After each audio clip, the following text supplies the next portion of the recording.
여러분 반갑습니다. 우리는 지금 예수의 이야기에서 끝나면 안 되고 예수 이야기를 들은 사람들의 이야기,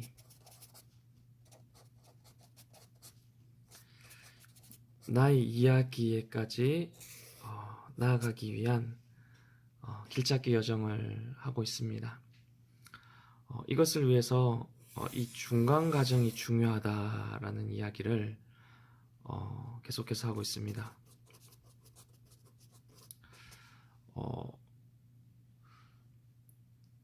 예수의 이야기를 들은 사람들이 예수의 이야기를 들은 나 이야기까지 나아가지 못하는 그 이유가 이 중간 과정을 생략하거나 아니면은 암기해 버리거나 맹신하거나 덮어놓고 믿어버리는 이러한 것들이 너무 강하기 때문에 이 중간 과정이 없어진다.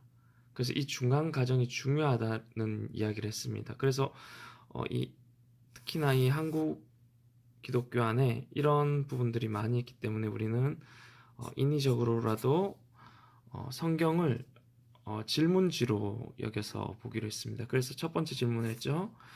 아담아,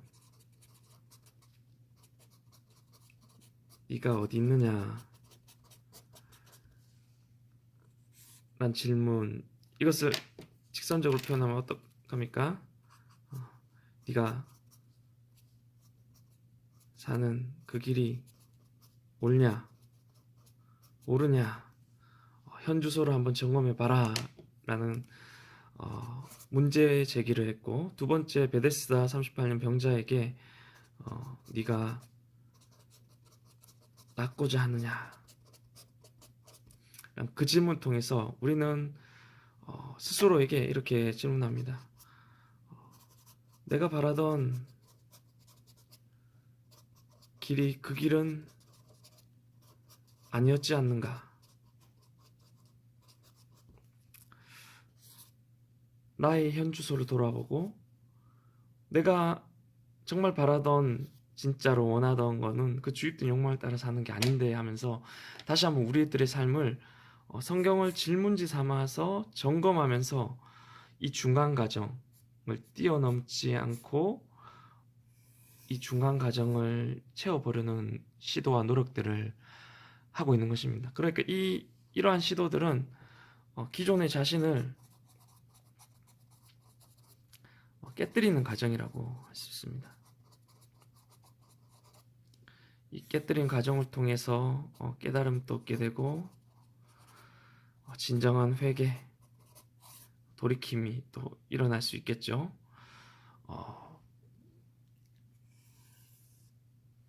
자, 그러면 또 이 중간 과정에 대해서 다시 한번 설명을 하면 제가 2년 전에 하나님 나라 신학에 대해서 깨달음을 갖고 은혜를 받고 이제 한번 살아봐야 되겠다 하고 밖에 나와서 살아보려고 했던 적이 있었습니다. 그때 제가 실제로 내가 하나님 나라 신학이란 게 그렇잖아요. 세상의 원리와 반대로 하나님 나라의 원리대로 살아가는 게 그 하나님 나라잖아요. 이 자본주의, 돈이 주인된 세상이 아니라 하나님이 주인 되셨을 때 어떻게 다스리실 것인가 하는 그 삶은 내가 직접 나와서 살아보려고 했을 때 제가 경험했던 이 중간의 이 느낌이 어땠는지 아십니까? 이런 생각이 들었어요. 마치 덜 익은 과일을 억지로 열어보려는 또 이런 삶을, 저 같은 삶을 사셨던 분들이 해준 말도 똑같았어요. 마치 덜 익은 과일을 억지로 열려는 것 같았다. 제가 느낀 느낌이에요. 내가 은혜 받고 예수의 길을 깨달아서 알았어요. 근데 직접 살아보려고 했더니 덜 익은 과일을 열어보려는 시도 같았다는 거예요. 이게 무슨 말이겠습니까? 내가 예수의 길을 그냥 따라 산다고 되는 게 아니에요.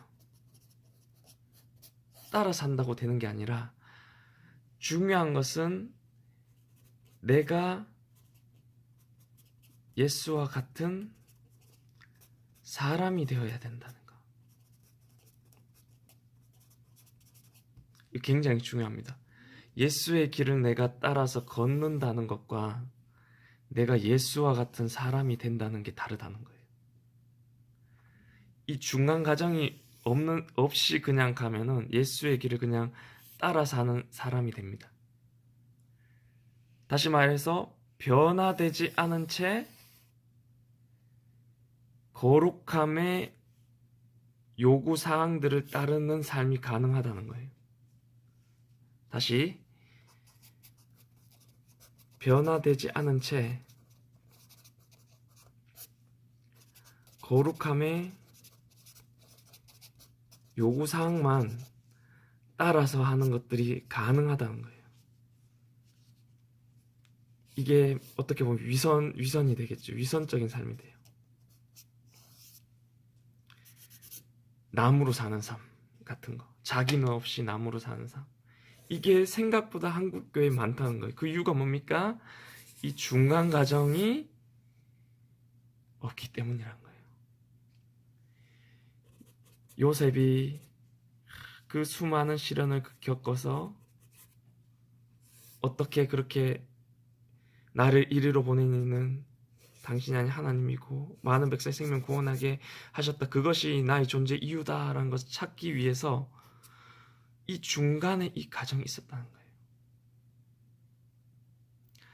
예수님을 봅시다. 예수님은 지금 사순절 기간인데 예수님은 그 수많은 시련과 고난의 길을 어떻게 통과해서 그 십자가의 길까지 가실 수 있었겠습니까?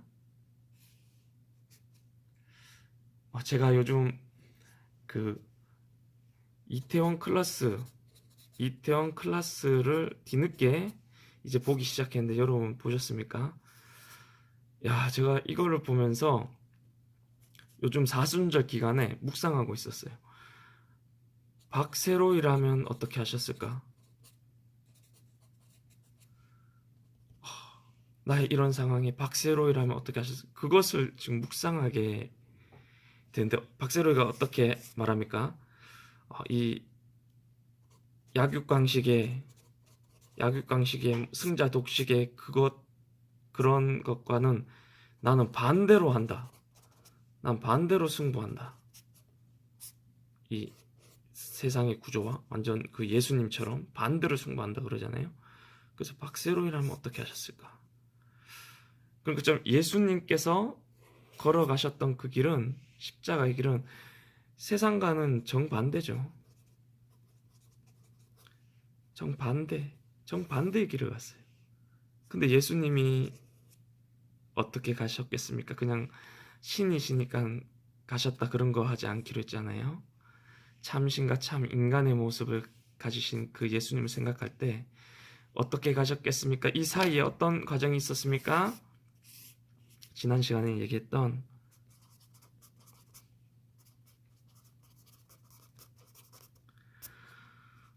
보이지 않는 세계와의 접촉. 어떻게 보면 이 신비 체험이죠. 체험을 통해서 이겨낼 힘을 얻으셨다는 거예요. 예수님께서 이제 공생의 사역을 시작하실 때 세례를 받으실 때 보이지 않는 세계와의 만남의 체험을 하시죠. 그때 세례를 받을 때 하늘로부터 음성이 들려서 말씀하시기를 너는 내 사랑하는 아들이다. 내가 너를 기뻐하고 좋아한다.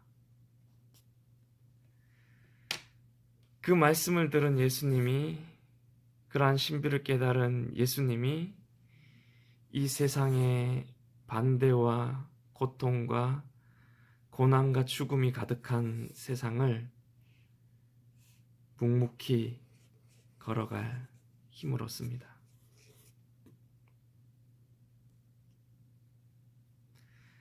이 보이지 않는 세계와의 만남과 이 신비 체험이 굉장히 중요하다는 거예요. 그래서 우리가 이 중간 과정에 있어야 될 것이 뭐냐면은 바로 이거예요. 하나님의 신비에 마음을 모으는 수행, 이런 수련, 마음 공부가 필요하다는 거예요. 오늘 교회에 이런 게 있습니까? 하나님의 신비에 마음을 모으는 수련, 마음 공부. 신앙생활에 있어서 사실 굉장히 중요한 부분이에요. 워낙 암기, 맹신, 덮어놓고 믿는 믿음, 정답을 너무 빨리 주어지는 것들을 훈련하다 보니까 직접 나가보세요, 여러분들.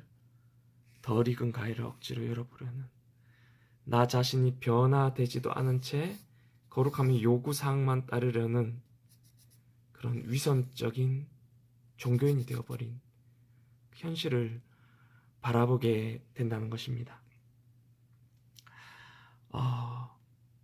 그래서 앞으로 이 중간의 가정을 하기 위해서 두 가지 큰 축을 갖고 나아갑니다. 첫 번째는 이 보이지 않는 세계와의 만남, 그 마음을 모으는 그 수련, 이게 첫 번째가 되겠고, 두 번째는 바로 성경을 질문지로 바라보자는 이거예요. 이거 다른 말로 표현하면 앞으로 설명드리겠지만,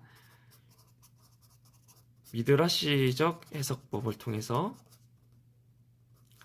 성경을 해석하는 방법을 가질 겁니다. 미드라시 해석법이 뭐냐면, 성경에 그런 말 있죠. 옛사람들은 너희들에게 말하기를 살인하지 말라 하였으나, 예수님께서 말합니다. 나는 다시 말한다 하면서 그 옛 사람들이 말했던 살인하지 말라를 고쳐서 말합니다. 다시 형제에게 라가라 하는 자마다 살인하는 것이요 하면서 이 성경의 이 내용들을 한 차원 더 나아가 나의 얘기로 바꾸는 시도를 한다는 것입니다.